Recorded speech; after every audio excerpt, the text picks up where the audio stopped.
wait until she tells us and then we can get started.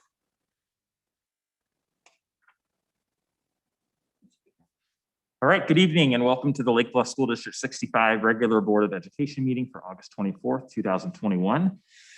Tonight, our board president, Mr. Mark Berry, is out of the district, so I asked the board to appoint myself as the president pro temp in Mark Berry's absence. So may I have a motion to appoint myself as president pro temp for the August 24th, 2021 regular Board of Education meeting?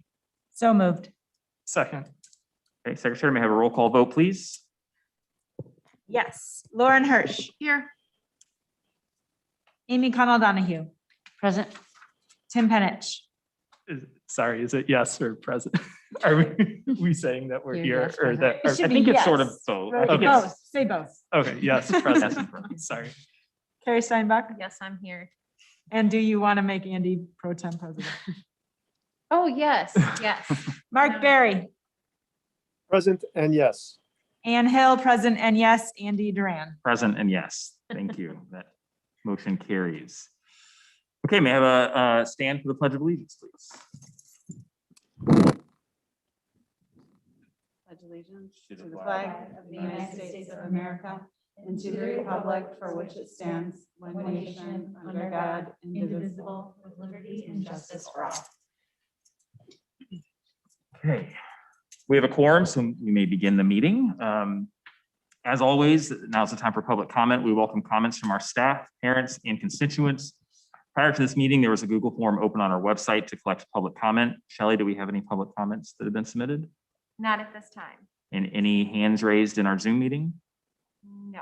Okay, and we have nobody in the audience, so we can move on to the next item. And that's the addition of a discussion item. This is an opportunity for board members to suggest items that you'd like to see on a future agenda. If you have any suggestions, you may recommend them now. If you think of something at a later date, you can always email Mark Berry, our president, or Dr. Leali with your suggestions. Anybody have a discussion item to add? Future agenda? Not seeing any, okay. So we can move to our reports section. I don't believe we have a PTO or Alliance report, right? So we'll move to, We do, oh, we do? it says Nicole, no? Oh, sorry. Okay. So we're good. So we can move to Kelly Bay, our LBES principal. My internet is really unstable. Can you hear me? Okay. Yes. Wonderful. Hi, everyone. Really thrilled to be able to provide an update this evening, and hopefully don't freeze up. So I really just want to express a couple of things. First, the energy at Lake Bluff Elementary School today for our Meet the Teacher, Meet Your Teacher experience was absolutely incredible. It was everything I think that all of our teachers needed.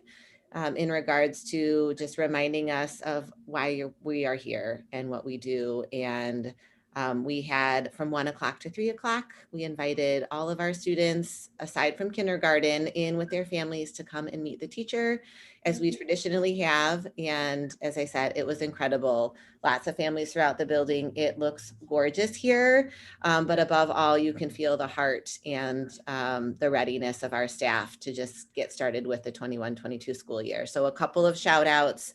There are too many people to list and thank, but I do need to just once again announce that our maintenance team has really reassembled the school and continue to make adjustments so that things are ready and safe for students. Our district office team has coordinated bus routes and re-coordinated bus routes and sent out bus route information and resent out bus information. And our registration team at district office has been very busy bringing students in, really probably up until even these minutes. Our very own LBES secretaries think it's worth noting they've worked incredibly hard, and it's really their first year together launching a school year. So lots to learn, and they continue to be welcoming and nurturing and supportive to anything that any person needs as they come into our front office. And our teachers, they've collaborated, they've prepared, they've set up, they've planned, and they continue to laugh and smile along the way. So just thrilled about tomorrow. Cannot wait to welcome our 1st through 5th grade students tomorrow morning. Cannot wait to meet kindergarten families during our screening tomorrow and Thursday. And cannot wait to meet more of our pre-K students on Monday the 30th. So thank you all for the support. And if there are things that you feel like you don't have information on, please continue to reach out to ask questions. We want to make sure that everyone is ready to go. So thank you. I want to do a quick shout out to you too, Kelly, for I was there today with my fourth grader, and she was really nervous coming back into the building, as I'm sure we can all relate to. But by the time she left, she felt so appreciated and loved. And just thank you for everything you did and your staff did to get students ready. Thank you so much. I second that. My third grader was nervous going into, and it just from the minute we walked in the door with the smiling faces and all the energy, and it was just really, really good to be back. I felt good about it. She felt good about it. And you could tell everybody else did there too. So thank you. Okay, great. Thank you, Kelly. We'll move on to Nate Blackmer, principal of Lake Bluff Middle School. Great. Thank you, Andy. Tough act to follow, but I'll do my best. We also had some excitement going on at the middle school.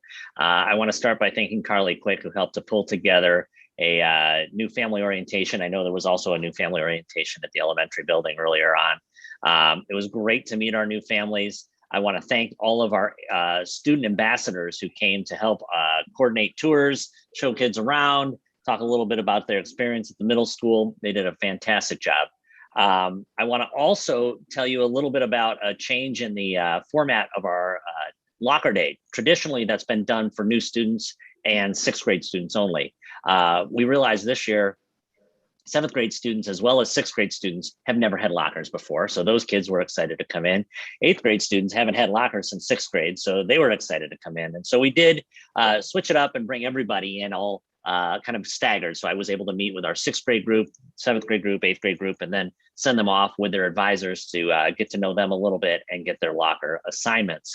I want to thank our teachers for doing that and moving along with that format, and also thank parents. We did limit it to a student only experience, just simply to make things a little less congested in the hallways. One thing I will tell you, sixth grade students, of course, well, all grade levels, they have their own personality. Sixth grade was definitely excited, quiet, and very attentive. Seventh grade was excited, but also quiet and didn't necessarily laugh at my jokes. Eighth grade, however, I will say this, as I talked about all of the celebrations and the things that we're going to be able to do this year that are different from last year, a spontaneous round of applause from a group of eighth graders is something that's rare, and I will cherish it because it happened today, and it was really pretty cool. So thanks to all of our kids who came to Locker Day today. Looking forward to a great day tomorrow. As a reminder for any of our folks that are watching, while our school day officially technically starts at 8:30, the expectation is that kids are going to be in their classrooms at that point. So all of our kids at the Locker Day festivities today, I encourage them to be there by 8:20 at the very latest, looking for their advisors, greeting them out in the west lot. And they'll be escorting them in, and we just can't wait to get the school year started. It's going to be awesome. Thank you, everybody. Thanks, Nate. I'll say something else too. As one who has a new sixth grader who was very anxious going in. My gosh, she's so excited. So again, thank you for making our students and my daughter feel so appreciated and welcome. And she took a picture of her locker, and very exciting the things that are going to be able to happen this year. So thanks a lot. Great. Yeah, Thanks, I Amy. agree. Nate, you have 4 sixth grade parents right here. And we're all very excited that they were able to get in there. So thank you. I cried a little, but you'll see me in the parking lot hiding tomorrow. You're welcome to come back tomorrow on the first day. You have to work it out with your kids as to whether you can take pictures in front of the building. I don't get involved in that, but we're looking forward to it. Perfect. Thank you, Nate. Thank you. All right, turn it over to Mr. Jay Kahn, our Director of Finance and Operations.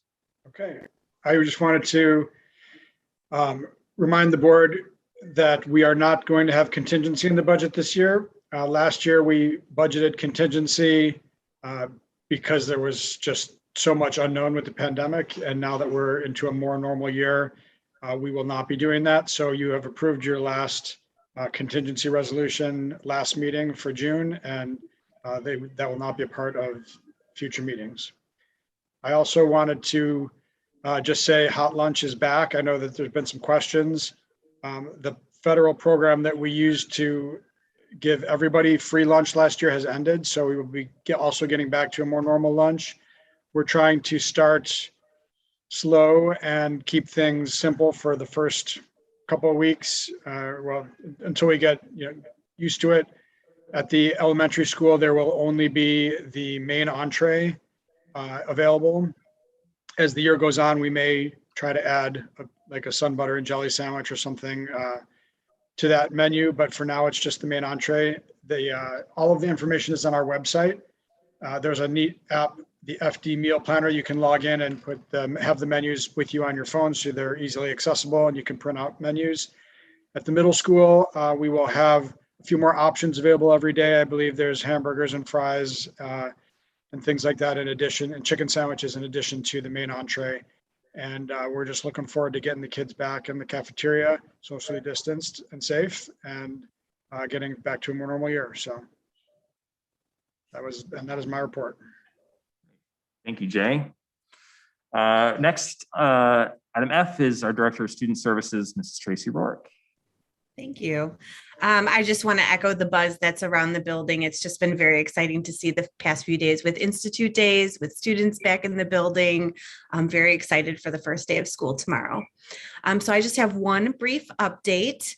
Back in the spring, the board had approved our staffing plan. And as we've seen enrollment, registration come through this summer, we've had some adjustments to some of our staffing plan and where our student services teams will be working this fall. So in the staffing plan that was approved in the spring, we had one of our learning behavior specialists was going to be splitting their time between LBES and LBMS, so a 0.5 in each building.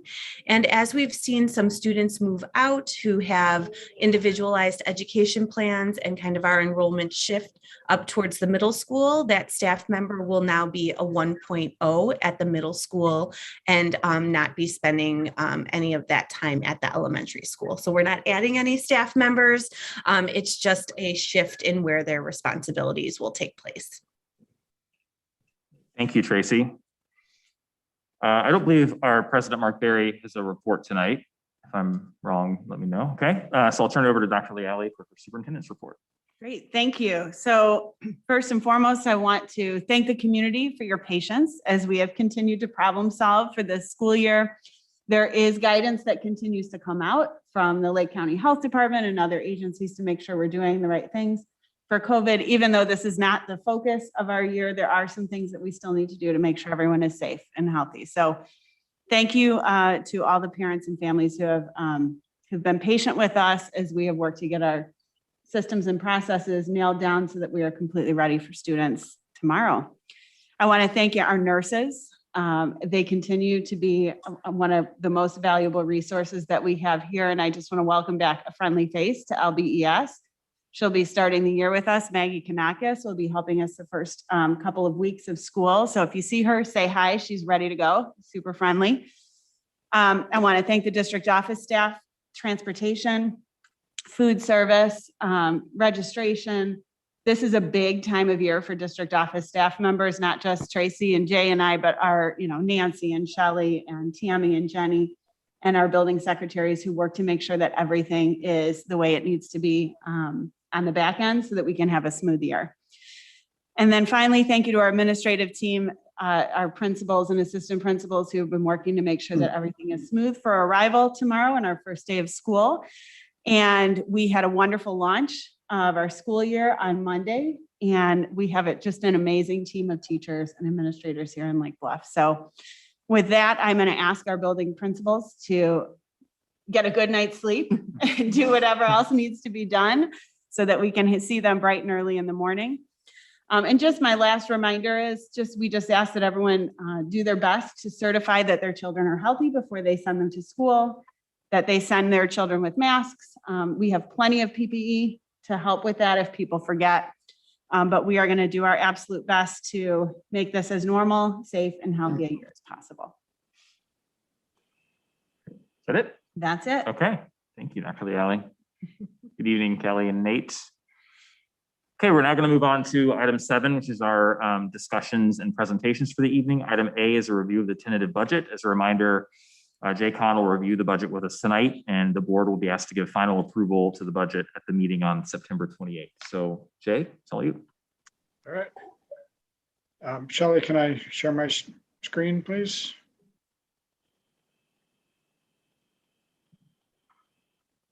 Should be able to. There we go.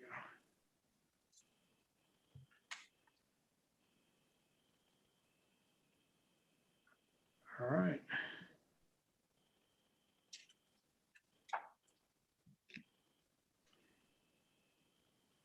So I presented the tentative budget in the spring, I think it was in May, and the board approved the tentative budget, which we have been using since July 1st to run the district.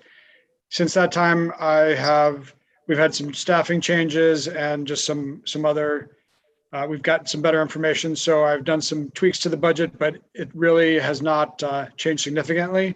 The biggest change that you will see is really the comparison.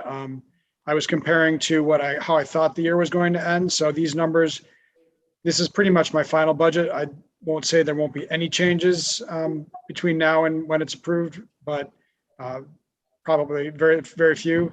And we are now comparing to unaudited actuals, but all the bills are in and everything has come in. So we're comparing to pretty much where we're going to end the year last year. And so the percent increases and decreases may change a bit, but in total, the budget's pretty similar to what we talked about before. I'm going to also just start by going through a little bit of history. This is a 10-year look at sort of what our fund balance has done, which is this is black line, and kind of revenues and expenditures. And this is total funds. So this includes our operating funds and our non-operating funds, which would include large capital projects. I think we started back in 2012, 13. We still had a very, very high fund balance, 100% of expenditures. And then the following year, the board did a lot of work. They abated taxes, so they reduced the amount of taxes that they asked for and took a big portion of that fund balance and paid off some of our bonds. So it brought our fund balance down to this level where we kind of a moderate level and about 60% of expenditures. And we held on to that because we knew we were going to be renovating the middle school. And we did in 2015, 16 and 16, 17. So you can see here's the middle school spending. We did about half of it from fund balance. So you can see the drop in fund balance, and we issued bonds for the other half. So it was a good mix of, basically future people who are going to enjoy the school paying for it, along with kind of the past people and historical people who are paying for it.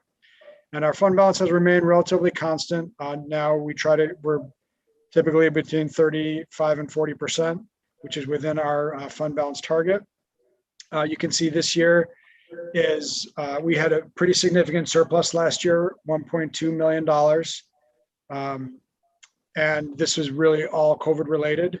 This is sort of a one-time thing where we were very conservative in our budgeting, particularly in our capital spending plan. And then we had some fortunate cost saving benefits of the remote platform. We had the unexpected federal program to be able to provide free lunches. And then from COVID restrictions, we did not need substitutes. We were not able to spend a lot of money in extra duties and things like that. And we were also very smart about mitigation strategies and did not jump into large scale temperature screenings and testing, and finally received a lot of support from the federal government. So also last year, we did receive a $250,000 settlement from an insurance company, which is in there, and that's a one-time thing. So we had a very good year financially last year, but these were all one-time benefits and should not really be ongoing favorability. So we'll talk about this again when we do long-term projections and decide what to do with this fund balance, but it's probably prudent to look at one-time expenditures since these are one-time revenues. New furniture for the district. We've started talking about solar panels and other capital projects and things like that. So I just wanted to give you kind of a flavor for where we've come and where we're going. Final budget is balanced. Our revenues meet our expenditures. We've got about $18.2 million in operating expenditures and about 20.5 when you add in really our debt service. We don't have any large capital projects planned this year. All of our capital spending is more of the ongoing variety, and it's within the operations and maintenance budget.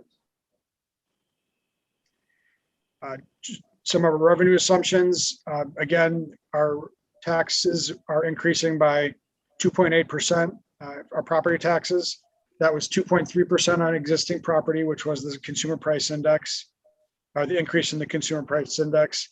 Our debt service is relatively flat, and I'm going back to the assumption of a 99.5% collection rate, which is in line with historical averages.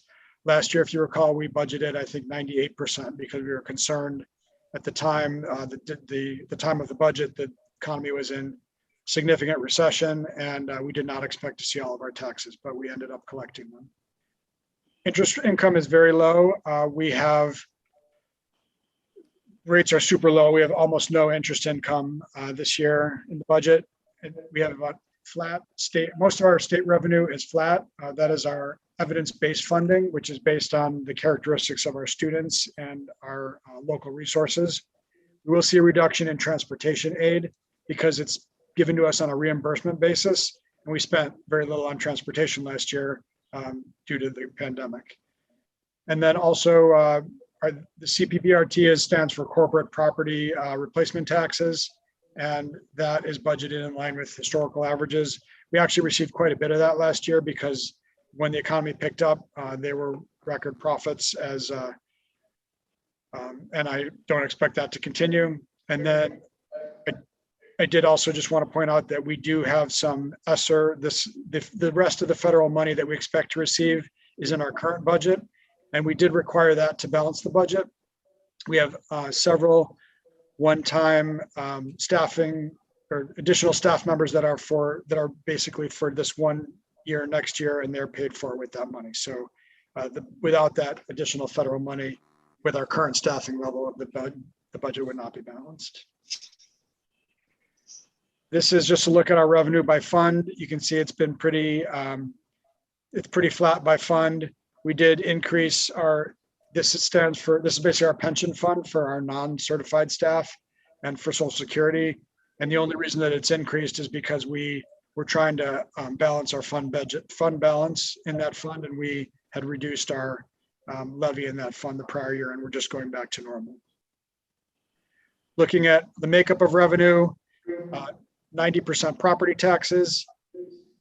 We typically, the 3% in federal revenue is small, but it's actually an increase versus our normal 1% because we are still seeing some of that federal money from COVID relief. And then state funding is another small portion, and that's been flat. And then other local revenue consists mostly of fees and student lunch income. Salaries are going up 7.3% next year. That is a large increase. It's roughly 3% for most staff. We did have a 3.3% or 3.3 FTE increase. These are temporarily grant fund positions. And we don't have any retirements this year, so we are not getting the benefit of bringing in, like having retiring teachers who are earning a lot and bringing in younger, cheaper teachers. But we do have six people in the retirement plan budgeted for next year. That's a pretty high percentage of our staff, and we have one post-retirement bonus. So that is also driving up the increase in salaries. And then really the biggest driver of that large overlap is because we had very little substitute teacher spending last year and very few extra duty positions. And so those are back in the budget. Those are salaries, and that's really accounts for the lion's share of that big increase. Benefits are going up 3.6%. We, again, just want to remind you, our health insurance cooperative has been very successful in keeping our expenditures low. We're actually seeing a decrease in our insurance rates, which is pretty unusual. And but the net increase is just due to the increase in salaries because many of our benefit payments are proportional to salary. Our custodial contract went up by CPI, by the next year's CPI, which is 1.4%. Our transportation expenditures are going up significantly, again, purely because we didn't put kids on buses last year during the pandemic. And then we had added some additional student information system support this year and some additional outsourced support for some of our special education students. Looking at technology, we upgraded our wireless infrastructure over the summer, and we are getting iPads for teachers who may still have a need to teach remotely and manage a classroom with kids who are both in the classroom and kids who are at home in quarantine. And then capital spending is back to more historical going levels.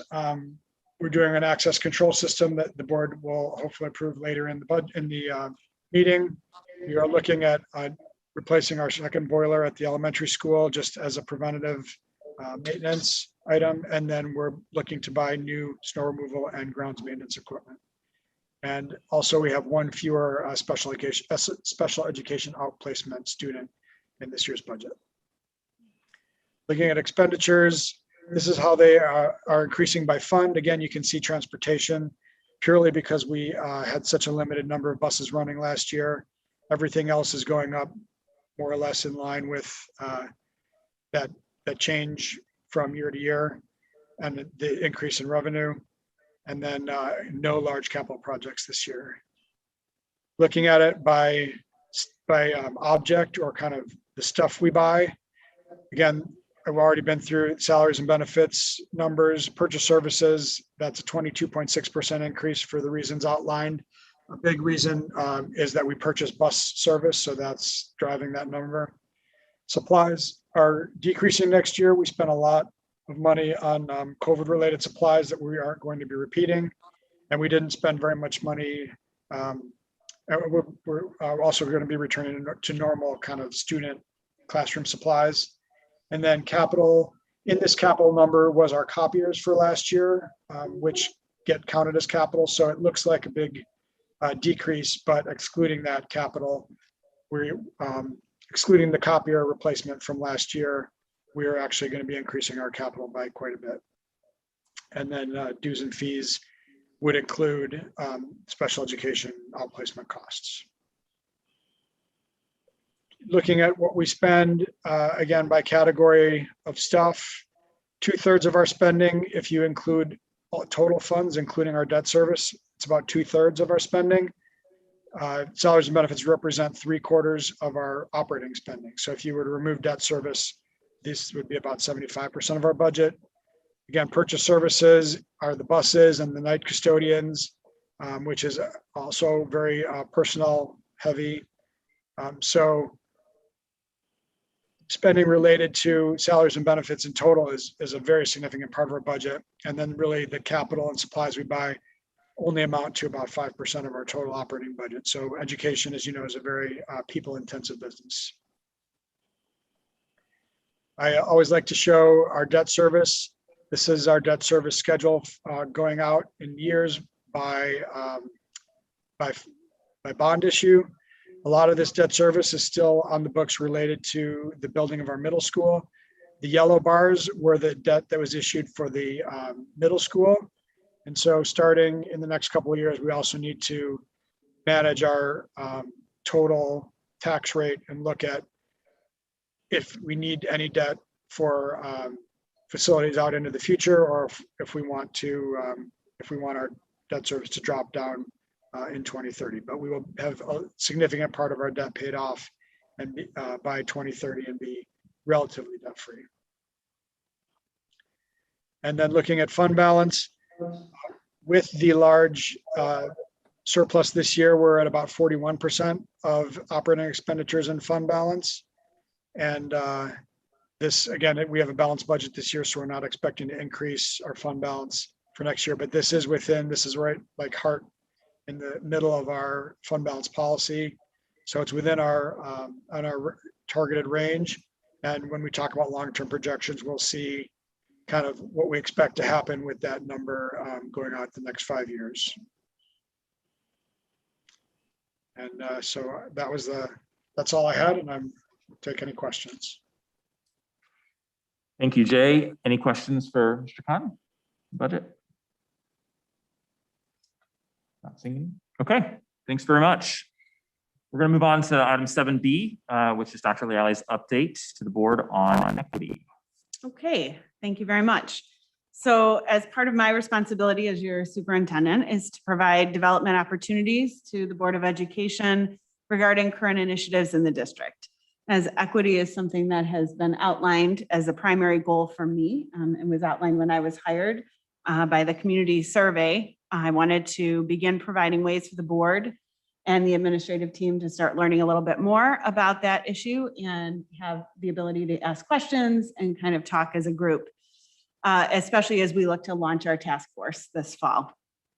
So the board and administrative teams, as you know, will be part of that task force. And also each group has a different kind of history and priorities relating to the work. That'll be very important as we kind of frame the goals of the task force and our work moving forward. So as you know, on August 9th, the board participated in a workshop with Dr. Maureen Powers, who's been doing work in this area at various levels of education for lots and lots of years. And before you had your workshop, she actually met with our administrative team for half of the day, where we did a brief review of our mission and vision and strategic plan and talked about how equity fits into those pieces, equity and diversity, and kind of a little bit about their view of our current reality with regard to equity.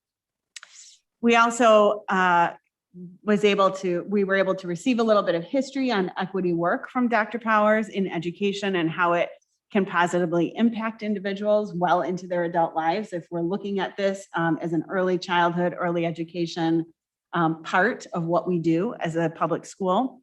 And then also as an administrative team, we talked about is our understanding common and where we might have some maybe differences in terminology and things like that. So we started to explore the terms that go along with equity and diversity and started to create some common definitions that we feel like we can move forward with.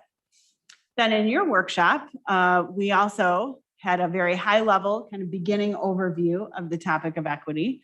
We did some team building and trust building as a group, took a deeper dive into our current mission and vision statement. And we also had some discussion around when we go to adjust or redo our strategic plan, obviously with community input, stakeholder input, some of the things we might want to address, some questions that we have as a group. We also had some discussion on terms and definitions and explored different definitions and realized that we all don't have the same definition of some of these words. We had an overview of data from our staff regarding diversity, equity, and inclusion. That was from a survey given this spring, and that data will be presented to the Thrive Task Force when we begin to meet. But the big ideas of those data were that our staff definitely think this is a priority, and the majority of our individuals who work in District 65 are ready and committed to doing the work. But they also feel like as a district, we haven't had kind of a cohesive strategic plan to move forward with action steps that can be identified as meaningful towards this work. We had some collaboration with regard to communication around the topic of equity. And as a follow-up, as you know, we've created a common resource library to look at resources like podcasts or articles and things so that we can all be exploring on our own as well current issues related to this topic.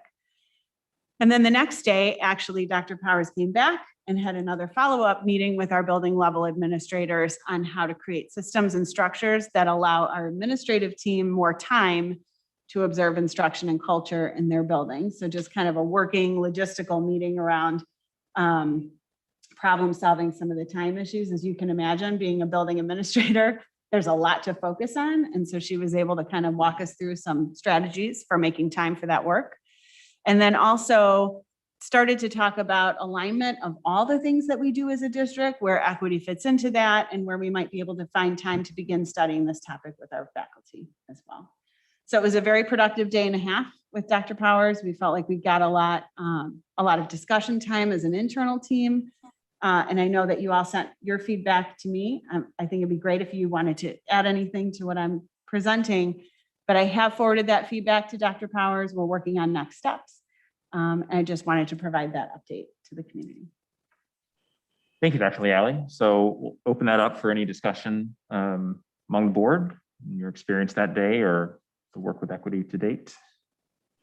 I just want to say thank you for that training. I thought it was nice, not only to get to know everybody and do some of the team building things, but also to kind of hear that we all hearing some of those, buzzwords.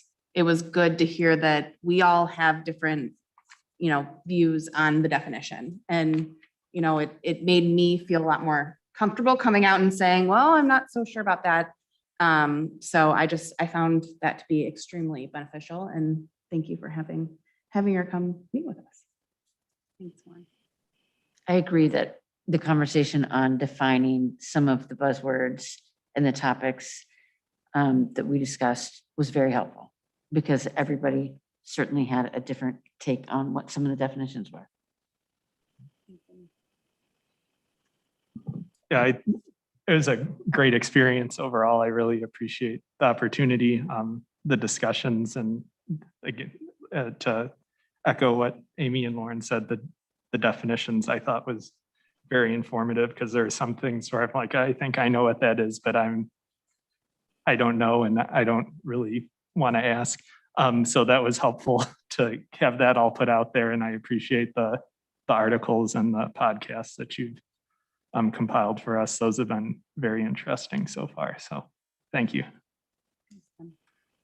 Yeah, I'll second all that and just say thanks for the opportunity and the experience, and I look forward to continuing the work. Mark, I know I don't want to forget you're joining us too. Any comments you might have? Yeah, can you hear me okay? Yeah. I would echo whatever everybody else has said, but I would also add that I came out of that meeting looking forward to some work on strategic planning around these issues and all the big issues we have ahead of us, but also hearing and seeing what becomes of Dr. Leally's Thrive Committee to give the board some guidance on all of this. So those are some of the takeaways that were important to me. Thanks also for the Thrive t-shirts that were sitting in our seats today. Looking forward to pulling those out. Any other update? Is that it? No, I do want to let you know that Thrive will begin to meet. We had sent out a survey to everyone who volunteered, and everyone who volunteered is still on board and ready to go with this work. We did a little survey around timing. We have some difference of opinion on when the best time will be, but these meetings will most likely be in early evening. We'll be sending a communication out shortly. There was definitely a majority that felt like some of the meetings should be on Zoom and publicly available. Some of the meetings should be just for the group. So we'll be working on those logistics. And I think to the point about definitions and kind of coming to a consensus around what we mean by certain things, that will be a goal for the Thrive Task Force after that group has been able to weigh in on kind of their thoughts, the current reality for each of them, based on where they stand, and looking at some of the data that the administrative team will be bringing to that group. So we are definitely at the beginning of the journey and looking forward to a lot of learning on behalf of our students. And we think this is going to be some great work. Thank you. Any other comments or questions before we move on? Okay, moving on to our action items. Item A is the approval of the LBTC Memorandum of Understanding. I'll say we have decided to table item 8A this evening, as the board and the administrative team will be working together to clarify and complete a few minor language revisions. So stay tuned for that on a future agenda. We'll move on to 8B, which is approval of special event use of the LBES parking lot for the Lake Bluff 125th anniversary celebration. Per our board policy 8.20, the board is asked to approve the use of the LBES parking lot on September 25th, 2021 between 5 p.m. and 8 p.m. The Lake Bluff 125th anniversary event taking place on the Lake Bluff Park District property. The LBES buildings will not be used except for an inclement weather or an emergency, which would be facilitated by the Lake Bluff Police. And I do want to provide an update that the board policy committee will be meeting. We have a meeting scheduled in the first week of September, which was when we could get everyone together for the first time. We will be discussing this policy that's relevant to this event and the issue of things wrapping up by dusk. But we feel like since the event isn't actually being hosted on our property, that we feel comfortable we can move forward with this and then adjust anything that we need to support our community with facilities. Makes sense. Any questions on that before we call for a And to vote? clarify, I think we talked about it the last one. We will not be providing any staffing, that will No. all be taken care of on the No, end that's of. correct. Okay. Mhm. Okay, so may I have a motion to approve the special event request for the use of the LBES parking lot for Lake Bluff's 125th anniversary as presented by the administration? So moved. Second. Okay, can we do all in favor for this one? There's no money involved, so all in favor? Aye. Aye. Any opposed? Great, motion passes. Action item C is the Employment Information System Report. The Illinois State Board of Education requires that school districts post administrator and teacher salary and benefits data by October 1st each year per sections 10.20.47 and 34-18.38. Don't know if I need to read those, but I will, of the school code. Any comments on that before we bring it to a motion? That's just something we do every year, every single year. Standard. Okay, so may I have a motion to approve the Employment Information System Report as presented by administration? So moved. Second. All in favor? Aye. Aye. Any nays? Nope. Okay, that motion carries. Item D is the approval of access control systems. Mr. Khan mentioned this earlier in his report. The district currently uses an electronic door lock system to control access to the buildings. Though still functional, the existing system has limited back-end functionality and outdated network and door security technology. To enhance functionality, security, and ease of use, the district wishes to replace the current system while reusing all the existing door hardware and wiring to keep costs down. The board tonight is asked to approve access control systems contract to ITR Systems in the amount of $39,995. We had a presentation on this at the last meeting, so any questions on that before I bring it? Okay, so may I have a motion to approve the access control systems contract for ITR in the amount of $39,995 as presented by the administration. So moved. Second. Since this requires spending of money, we will need a roll call vote. Ann? Amy Connell Donahue, Yes. Andy Duran, Yes. Ann Hill, yes. Mark Barry, Yes. Lauren Hirsch. Yes. Carrie Steinbach. Yes. Tim Penich. Yes. Okay, that is approved. Thank you. Item E is the personnel report. I'll read that report in just a minute. One quick note, at the last board meeting, there was a personnel report. One of our new teachers, Tommy Aaron's salary was incorrect. It was approved for $79,843, but the amount that should be approved is $82,238. I believe I need to read this, correct? So here's the personnel report for the August 25th board meeting. Non-licensed new hires, we have one, Jamie Goberville, for the position of teaching assistant at the elementary school, effective the 18th of August, replacing Mihaela Polander at a salary of $15 an hour. We had one resignation just referenced, Mihaela Polander, teaching assistant at LBES, effective 8/13 for personal reasons. We have one licensed new hire, Christine Suck. Hope I said that right. Suck, thank you, for second grade at the elementary school. That's effective August 18th, 2021, replacing Nicole King at a salary of $48,801. I already referenced one licensed new hire correction, Ms. Tommy Aarons in science at the Lake Bluff Middle School building, effective August 18th, replacing Sarah Panjwani at a corrected salary of $82,238. And Megan Lukashevsky, is that right? This was a SEL position funded by COVID dollars. Across both districts, this was approved by our Board of Ed on the April 12th, 2021 meeting, but effective August 18th, 2021, at a salary of $63,028. Any questions about the personnel report? I do want to just mention, we had our new teacher meeting with all of our new folks, and it is a really amazing group of teachers. And so I'm just really proud of the level of talent that Lake Bluff is able to attract. I think that they're going to be a great group for our kids. Awesome, it's exciting. Okay, so may I have a motion to approve the August 24th, 2021 personnel report as presented by the administration? So moved. Second. All in favor? Aye. We need a roll call. Oh, we need a roll call. Sorry. Thank you. Thank you. It's my first time. All right, here we go. Andy Duran, Yes. Ann Hill, yes. Mark Barry, Yes. Lauren Hirsch. Yes. Carrie Steinbach. Yes. Tim Penich. Yes. Amy Connell Donahue. Yes. Hey, that is approved. Thank you very much. Item F is the consent agenda. I think this is usually if there's any board members that want to have anything pulled out of the consent agenda. It consists of meeting minutes, the treasurer's impressed bills report, P card report, Any questions or comments on the consent agenda? Okay. So may I have a motion to approve the August 24th, 2021 consent agenda as presented by administration? So moved. Second. We might as well just call this for a vote. Anne Hill, yes. Mark Barry, Yes. Lauren Hirsch, Yes. Carrie Steinbach, Yes. Tim Penich, Yes. Amy Connell Donahue, Yes. Andy Duran. Yes, and that motion passes as well.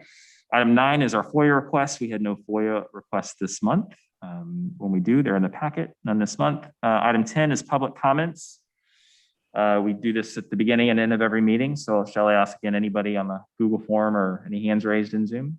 None on the Google form, and I don't see any hands raised. Okay, and we are empty here except for us in the room. So we will move on to adjournment. May I have a motion to adjourn the August 24th, 2021 regular Board of Education meeting at 7:47 PM. So moved. Second. All in favor? Aye. Any opposed? All right, we are adjourned.